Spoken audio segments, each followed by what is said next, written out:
Love BSD 1 kembali menggelar fellowship di Rabu, 2 Juli 2025. Ini menjadi fellowship ketiga di bulan Juli. Untuk fellowship pertama dan kedua telah dilangsungkan pada 1 Juni 2025. Seperti biasa, fellowship Love BSD dimulai dengan doa pembukaan, puji-pujian. Sampaikan kami di tempat ini, kami bisa berkumpul bersama siswa-siswa kami, saudara-saudara kami semuanya ya Tuhan. Terima kasih buat berkat-Mu hari ini ya Tuhan yang luar biasa buat kehidupan kami ya Tuhan. Sister, kami akan memuji, menyembah-Mu, kami akan mendengarkan kesaksian dari sister kami yang sudah mendapatkan pertolongan dari-Mu ya Tuhan yang luar biasa Tuhan. Kami juga mau mendengarkan sebagian dari firman-Mu ya Tuhan. Berkati setiap kami ya Tuhan, berkati sister-sister kami ya ini ya Tuhan, agar kami pulang bisa membawa berkat yang buat sekitar kami bisa menjadi terang buat semuanya di sekitar kami ya Tuhan. Terima kasih ya Tuhan, kami siap untuk memulai fellowship kami hari ini. Yang percaya berkata, amin.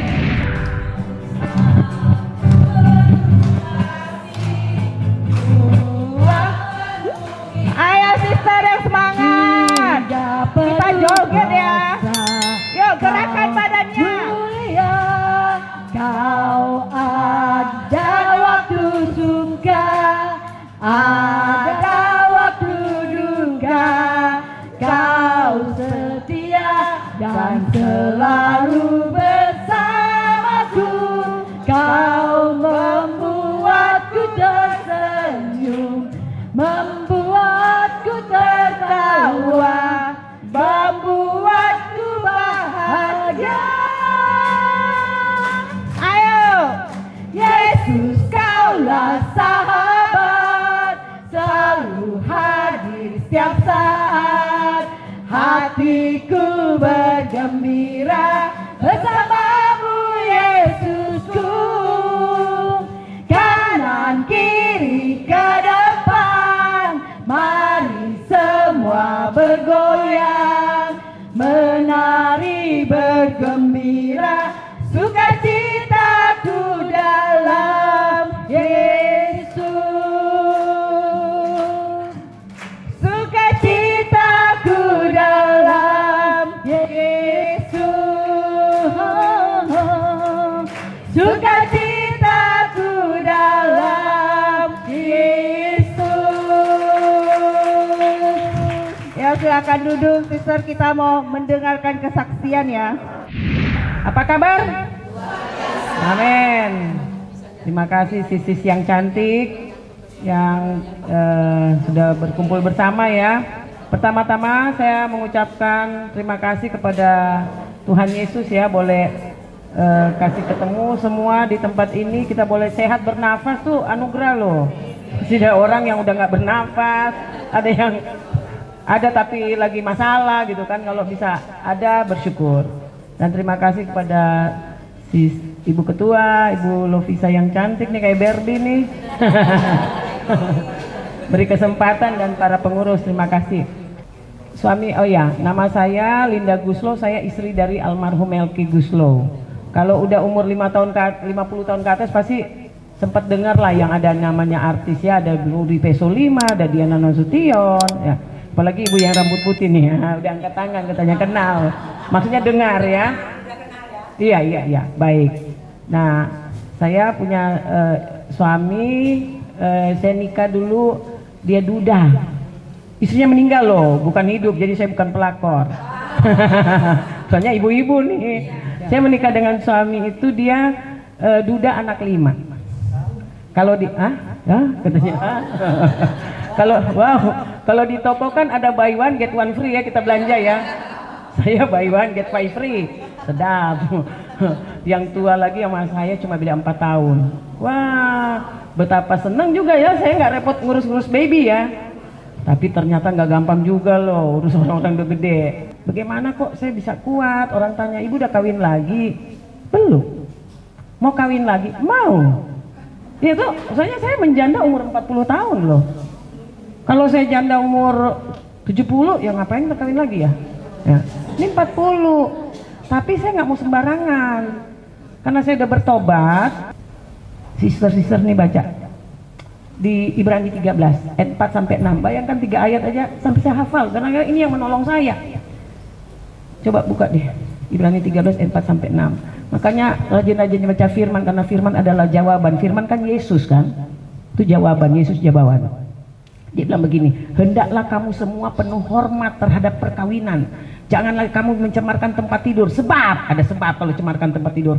Orang-orang sundal dan pesina akan dihakimi Allah. Ayat 5. Jangan kamu menjadi hamba uang. Cukupkanlah dirimu dengan apa yang ada padamu. Sebab Allah telah berfirman, ini bahasa gemesnya Tuhan. Aku sekali-kali tidak akan membiarkan engkau dan aku sekali-kali tidak akan meninggalkan engkau. Ayat 6. Sebab itu dengan yakin kita dapat berkata, Tuhan adalah penolongku. Aku tidak akan takut apa yang dapat dilakukan manusia itu terhadap aku. Amin. Firman Tuhan nih. Nah, Roh Kudus mulai artikan tuh ayat itu. Kita kan bacanya kayak datar ya.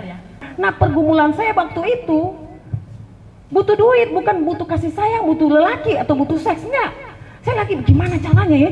Ini tadinya dia yang biaya-biaya. Sekarang ganti saya, mending saya punya duit, boleh lah. Ini enggak. Gimana tuh? Makanya firmannya cocok. Jangan kamu menjadi hamba uang. Cukupkanlah dirimu dengan apa yang ada padamu. Kan aku bilang kamu hamba Tuhan, bukan hamba uang. Cukupkan diri. Saya bilang, iya sih Tuhan, tapi kan duit di sini nggak cukup. Ini gini, ini banyak pasukan di rumah. Aku mau kasih makan gimana? Aku nggak mau minta-minta sama orang. Kasihlah aku dong rumahnya. Begitu-gitu sama Tuhan loh. Cukupkan diri. Dia bilang gini. Kamu lihat Linda, Musa. Saya pilih dia. Dia punya harta? Nggak ada Musa harta. Dia memang tadinya anak putri Firaun, dia keluar kan? Kosong. Musa cuma punya modal tongkat.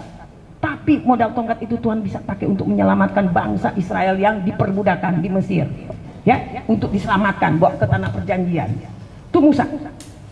Masih mending Abraham, punya harta banyak. Abraham keluar dari kesana keluargamu, dia keluar, bawa hartamu, bawa. Setiap tempat dengar suara Tuhan, mau pindah kemana, buka kemah, gitu-gitu. Firman 2 ini yang menjadi, maksudnya di Kejadian 4 ayat 7, Ibrani 13 ayat 4 sampai 6, ini yang memberi kekuatan bagi saya dan saya menang. Kan Matius 11 ayat 28, marilah kepadaku semua yang letih lesu, bukan datang ke sana-sana. Yesus ajak ke dia. Nah, waktu itu saya datang pada Yesus. Jadi saya dapat jawaban banyak dari Yesus. Bahkan saya baru pulang dari Amerika tuh kemarin tanggal November ke Maret kemarin tanggal 1 pulang. Harusnya tanggal 8 Januari pulang. Ponakan saya mau ke Donald Trump punya acara pelantikan. Saya minta ikut. Saya diajak. Nah, tahun 2019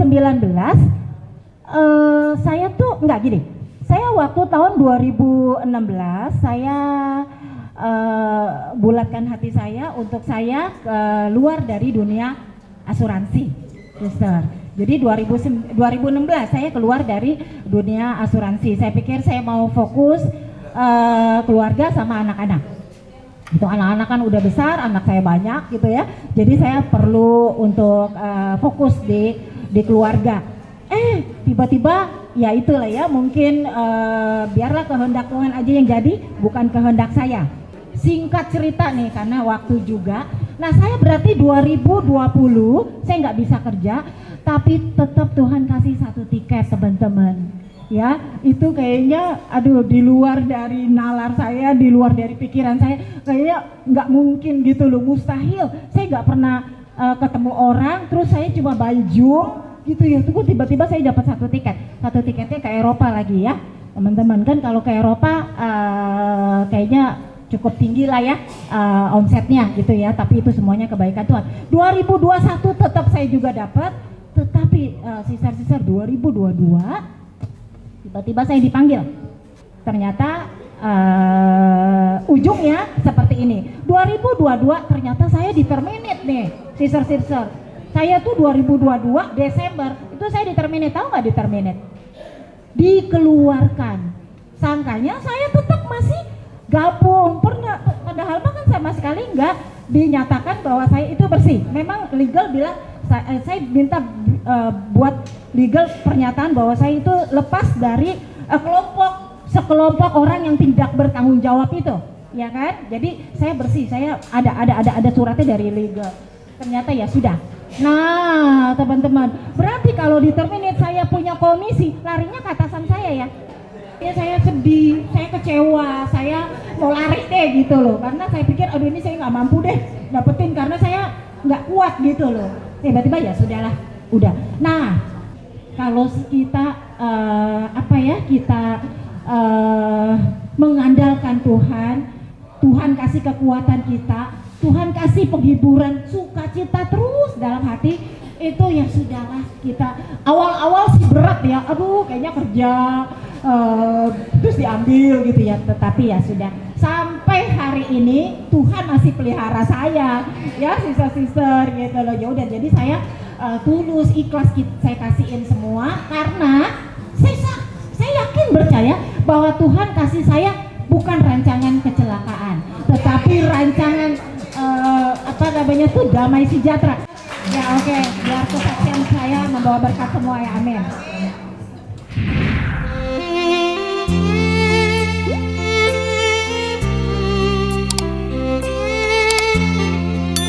Usai kesaksian yang telah membangun dan memotivasi, tibalah firman Tuhan. Hari ini saya akan memberikan tema yaitu melawan kekhawatiran, melawan kegelisahan, melawan ketakutan. Mungkin sister semua kalau sekarang ini kita lihat ekonomi, terus perang ya, itu di mana-mana itu menimbulkan kita ketakutan. Jangankan untuk orang lain, untuk kehidupan kita aja kita sering mengalami ketakutan. Itu ketakutan itu apa sih? Mungkin ada yang bisa nggak supaya kita jangan saya doang berbicara. Ketakutan itu apa sih? Ketakutan itu persamaannya apa? Ketakutan itu persamaannya apa sih?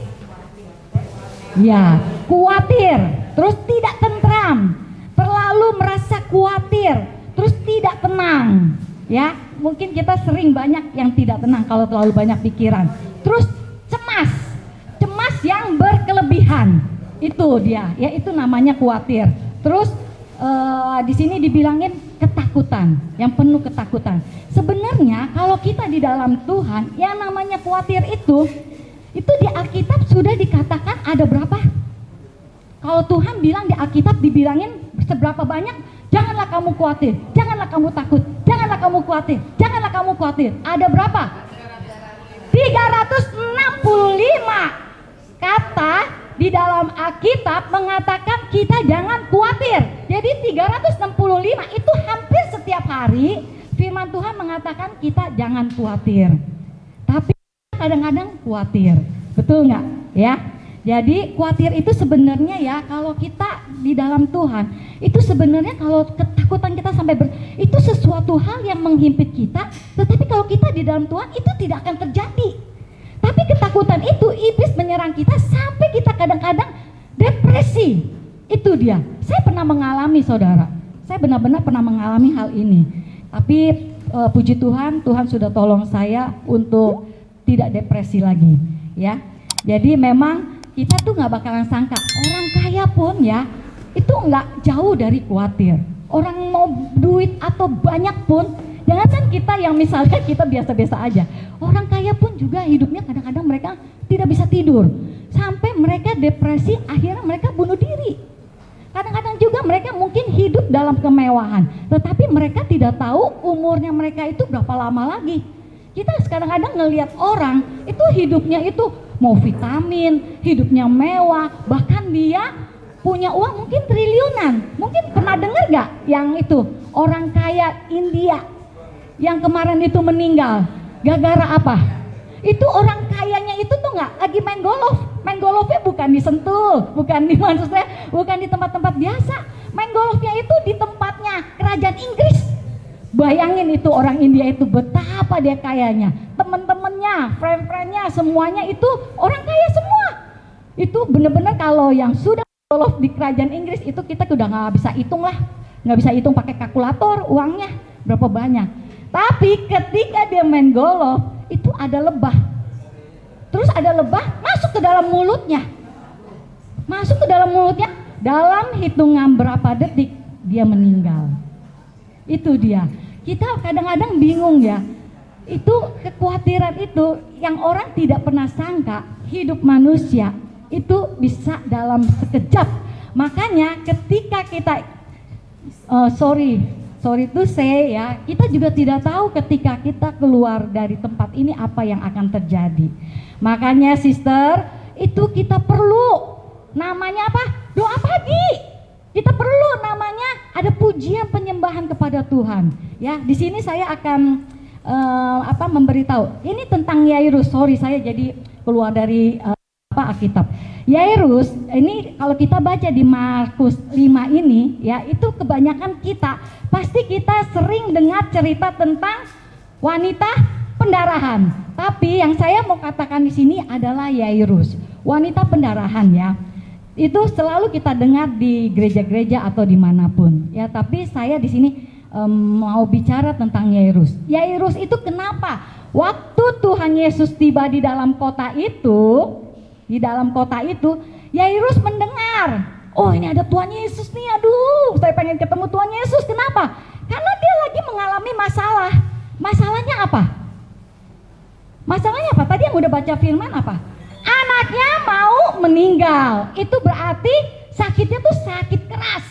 Sakitnya tuh pasti sakit yang gimana ya? Kalau kita udah masuk ke ruang ICU, bener nggak?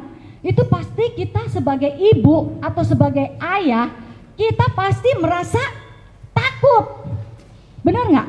Ya, mungkin kalau kita belum merasakan itu, tetapi kalau ada orang tua yang merasakan anaknya yang udah mungkin cancer, stadium berapa, yang paling udah dibotakin, udah apa, itu kasihan. Hidupnya itu pasti selalu di rumah sakit, pasti nemenin anaknya terus banyak doa. Nah, ketika Yairus mendengar bahwa Tuhan Yesus hadir di kota itu, buru-buru, mungkin di sana belum ada kendaraan ya, tapi dia mungkin berusaha, dia naik apa, naik perahu atau naik apa, dia berusaha untuk berjumpa dengan Tuhan Yesus. Di sini kita lihat sifatnya Yairus, yaitu Yairus itu mempunyai sifat yang all out sama Tuhan, sifat yang percaya kepada Tuhan, bahwa Tuhan Yesus ini yang suka menyembuhkan orang sakit, itu pasti bisa menyembuhkan anaknya. Amin, amin. Akhirnya datanglah dia kepada Yairus, dia bilang, Tuhan, udah ketemu, tolong Tuhan, tolong, aku udah mendengar engkau sering mengadakan mujizat, tolong anakku hampir mati, Tuhan tolong. Mungkin sampai nangis, hampir berlutut, mungkin sampai ingusnya mungkin keluar, hampir memohon kepada Tuhan.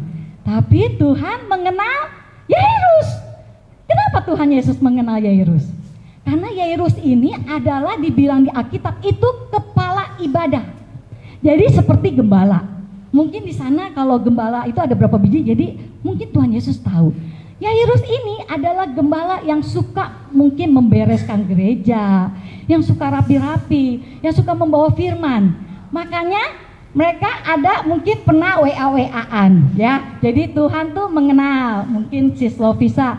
Aduh, Tuhan tuh kenal Sis Lovisa karena sering berhubungan melalui doa ya. Jadi Tuhan bilang, kenapa Yairus? Tuhan tolong anakku mau mati. Tolong Tuhan ke rumah saya sekarang. Terus Tuhan jawabnya, baik Yairus, aku akan datang ke rumahmu untuk melihat anakmu. Itu dia. Berarti ada hubungan yang dekat antara Yairus dan Tuhan Yesus. Ya, ketika Tuhan Yesus akhirnya pergi nih sama si Yairus, Tuhan Yesus pergi jalan. Tiba-tiba di tengah perjalanan ada seorang perempuan yang sakit pendarahan 12 tahun. Jadi di dalam keramaian, karena di situ Tuhan Yesus sudah terkenal, ya, sering mengadakan mujizat. Sering mungkin Tuhan Yesus selesai memberi makan 5.000 orang kali ya. Jadi mereka mendengar ada berita baik Tuhan Yesus datang. Jadi di situ semua orang ingin menemui Tuhan Yesus. Kalau kita di sini mungkin orang terkenal, siapa ya, misalnya presiden, mungkin ada yang mau datang ke tempat ini, terus langsung, wah ada presiden mau datang, ayo kita mau lihat-lihat. Meskipun ujung-ujung apa, yang penting lihat dulu, kayak gimana sih presiden kita, gitu. Atau siapa, ya mungkin dari mana, ada mana, yang mungkin artis atau apa yang mau lihat, ya. Tapi ini Tuhan Yesus adalah Tuhan yang selalu menolong.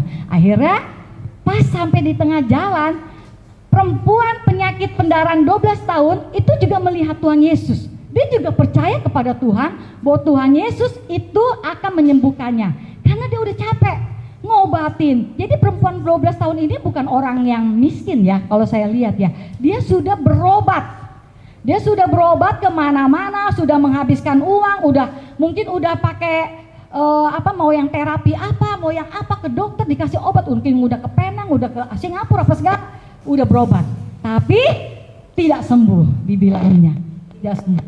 Terus akhirnya dia teringat, kalau dia tidak ngomong sama Tuhan Yesus, asal ku jamah jubah Tuhan Yesus, dia percaya dia akan sembuh. Akhirnya begitu banyak kerumunan orang-orang, ini saya lagi ini supaya teman-teman semua ini kayak cerita gitu ya, kayak cerita. Jadi menghayalkan, mengilustrasikan bagaimana perempuan itu pas Tuhan Yesus jalan, dipegang jubahnya, ada kuasa kuasa Tuhan menyembuhkan perempuan 12 tahun itu. Lalu saat itu juga pendarahannya berhenti. Itu dia hebatnya Tuhan kita. Jubahnya aja itu bisa menyembuhkan orang. Itu luar biasa. Coba kita beri kemuliaan dulu dong buat Tuhan Yesus. Dia pada nggak ngantuk, ini jam-jam udah pada lapar ini ya. Terus akhirnya Tuhan Yesus berasa, loh ini ada kuasa loh yang keluar dari tubuh saya loh. Dia nengok. Terus dia nanya ke muridnya, siapa yang memegang saya? Muridnya bilang, Tuhan, bagaimana saya bisa melihat orang? Semua orang mau mendekati kepadamu, bagaimana saya bisa melihat? Itu siapa orang itu?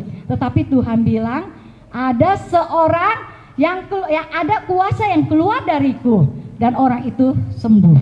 Ya.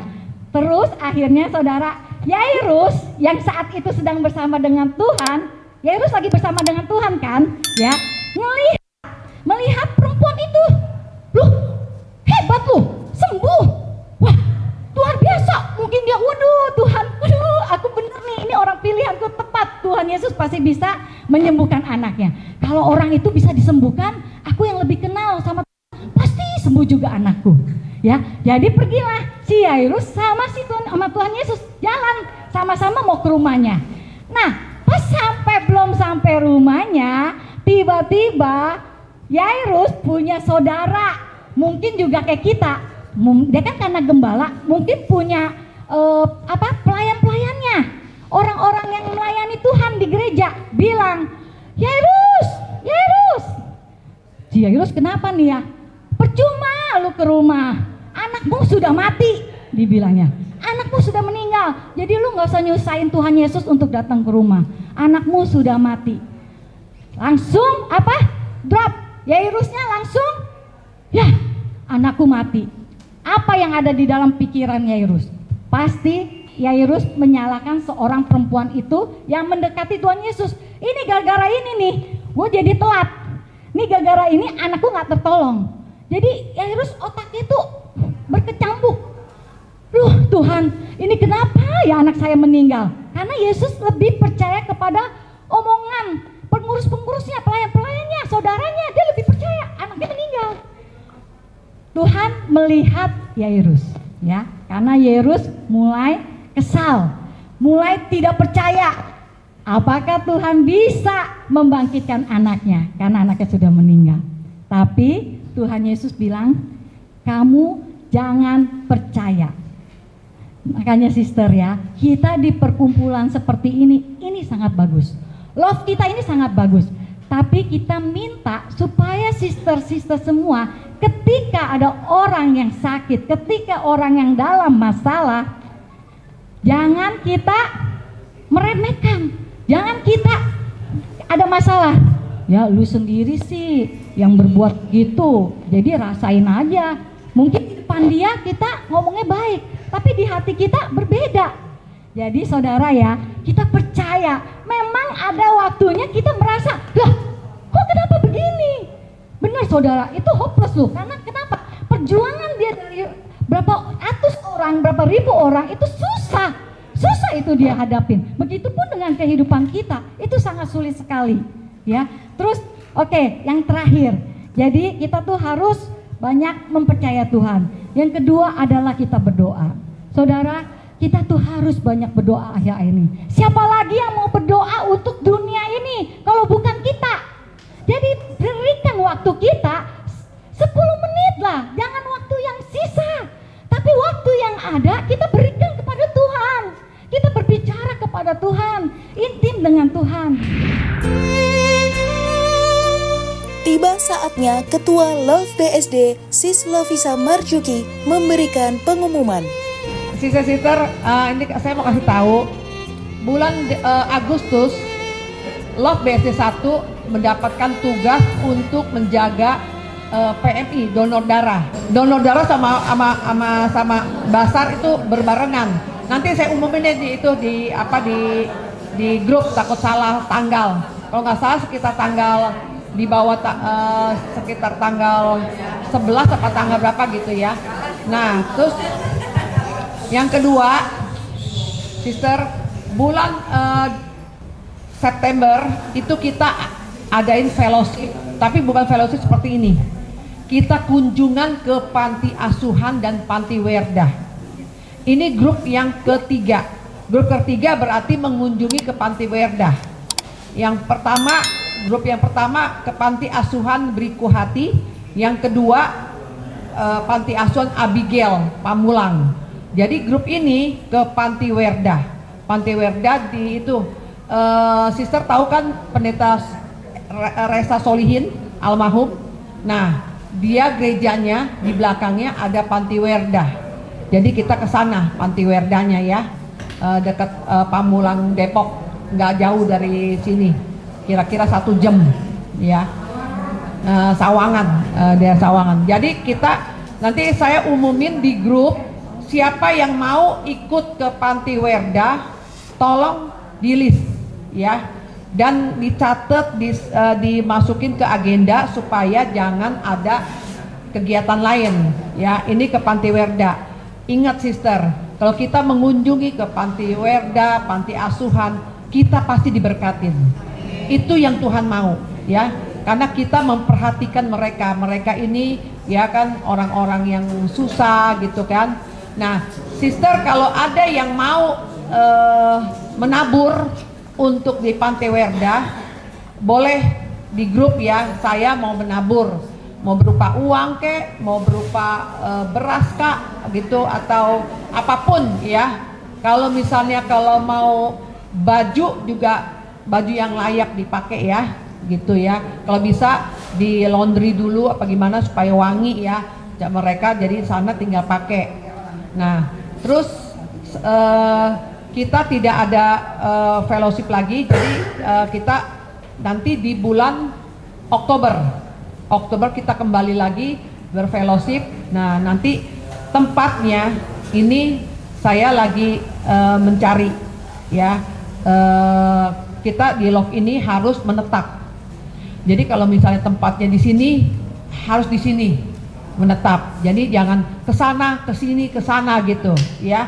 Dan ya doakan supaya Kopi Joni ya, dia kan bulan Agustus sudah tidak bisa perpanjang tempatnya, dan dia akan lagi tawar menawar di depan sebelah kiri itu lebih bagus, 4 lantai, ada rooftopnya dan AC-nya full AC gitu, dan luas tempatnya. Jadi kita mau menetap satu tempat aja.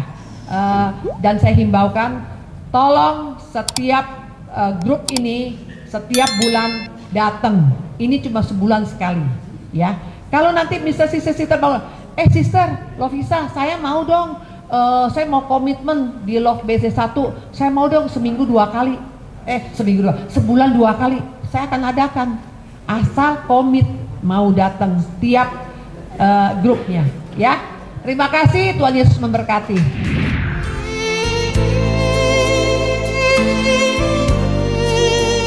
Fellowship Love BSD 1, sebelum ditutup dengan doa, ada sesi pose bersama dan mendeklarasikan yel-yel. Sister-sister yang terbahagia, terberkati dan tercantik, itu